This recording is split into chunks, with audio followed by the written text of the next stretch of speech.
One of the questions that we get asked probably before more than anything else is, how do you start your own television network? People write to us all the time and say, I want to start a TV network. Now, if you asked us that question 10 years ago, we would have said, well, you'd have to start with about $100 million and then we'll have a conversation. But today, all that is off the table. And if any industry was ever ripe for disruption, it's the television industry. When you look at that thing, every day we turn on this stupid thing and we go, all these cable channels, not one thing to watch. When you look at how it's put together, it hasn't changed in about 50 years. This whole scandal with Matt Lauer is indicative of the problem with the industry. Matt Lauer, I don't know who hired that guy, but $30 million a year essentially to sit in a chair and read what somebody else wrote to him is, and Charlie Rose no different, it's inherently crazy. How did the television business end up in the mess that it's in now? If you look at what it looks like, and it looks exactly the same as it did in 1965, it's essentially one person or two people or three people sitting at a desk yammering away. Where did that come from? When television was invented in 1939 or 1923, if you're British, by John Logie Baird, it didn't come with an instruction manual. What makes television really interesting was it was an entirely new medium. I mean, people had had writing for about 5,000 years, so the print revolution was interesting, but not so radical. But no one had ever seen or even thought about or dealt with something like television before, so when it appeared, nobody knew what to do with it. And quite frankly, when it first appeared, and it first appeared in 1939, just over here at Rockefeller Center, as an adjunct to RCA, which was the biggest, and NBC, which were the biggest radio stations in the world, David Sarnoff put his labs to work, and Vladimir Zworykin invented this thing that no one had ever dealt with before. And then they kind of looked at it and they go, what the hell do we do with this? And that was an interesting question, because it didn't arrive with an instruction manual. It didn't arrive with a rule book. Nobody said it has to be, you have to have an anchor, and you have to have half-hour shows, and you have to have morning news shows. None of that stuff is written in stone, and it just sort of came. How did it come about? When television was first invented, it was the child and the ownership of NBC and RCA. And NBC was the biggest radio network in the world. And how did radio work? Well, radio worked with a guy sitting at a desk reading off a piece of paper. That's how they read the news announcements. And at the BBC, they even used to wear tuxedos, even they were on the radio. And so when television came along, you can imagine all the engineers over here at 30 Rock went, well, now what the hell do we do with this thing? So they said, all right, let's put the cameras in the radio studio. And that's where this notion of one person or two people or three people sitting around shooting the crap on television as opposed to on radio came from. Essentially, since its invention until the present day, television has been nothing more than radio that you can watch. And that's one of the reasons it's so boring and so awful to look at. And that's also one of the reasons this whole notion of the anchor man gets paid and all that kind of stuff. If you look at the media revolution that's gone on since the advent of the internet, all those internet companies don't have anchormen. You don't have a Matt Lauer of Facebook, right? You don't have a Charlie Rose of Instagram. Those things arose organically from people making their own content and then putting up for the rest of the world to share. That's kind of the way the whole internet works. And whether we're talking about Instagram or Twitter or Uber or eBay, they're all the same. Everybody does stuff. They put it up in this giant package that everybody else can also pluck out the stuff they're interested in. Television doesn't work that way. Television works in this way of, we make it and you poor bastards sit and watch what we decided you will watch.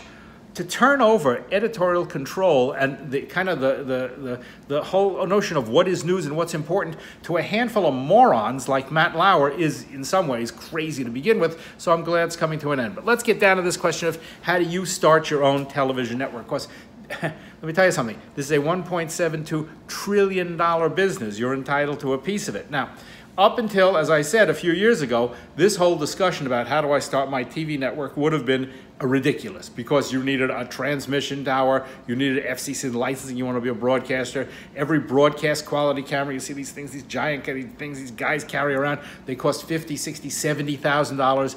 Edit suites cost hundreds of thousands of dollars, staffing, so it was impossible.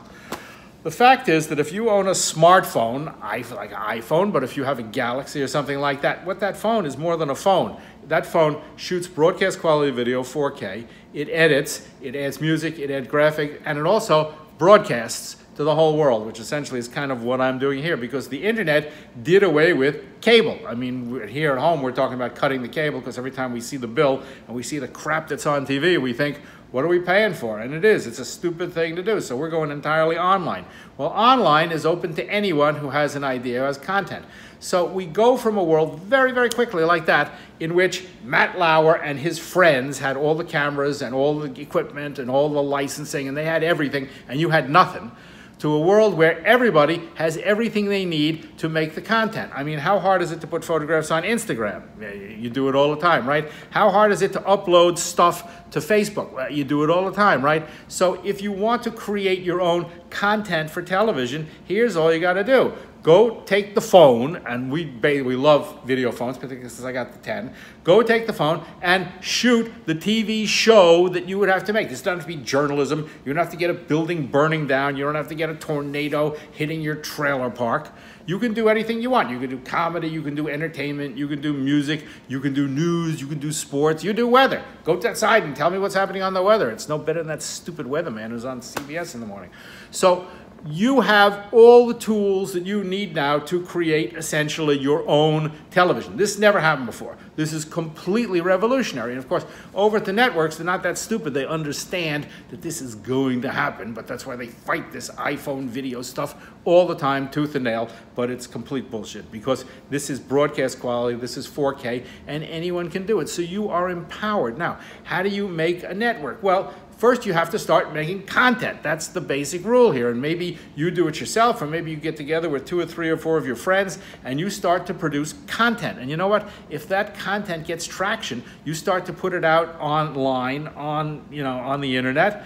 And if people want to watch it, then you got, maybe you're a stand-up comic. Well, in the old days, you go play some stupid club in Schenectady. Now, all you have to do is put your stuff online. The interesting stuff is here, of course, how do you make a living out of this? Because that's the real secret. Matt Lauer got paid $30 million a year to essentially read what other people wrote for him. You're not going to make that kind of money. But you can make a lot of money with this because what the industry is interested in here is obviously advertising and eyeballs.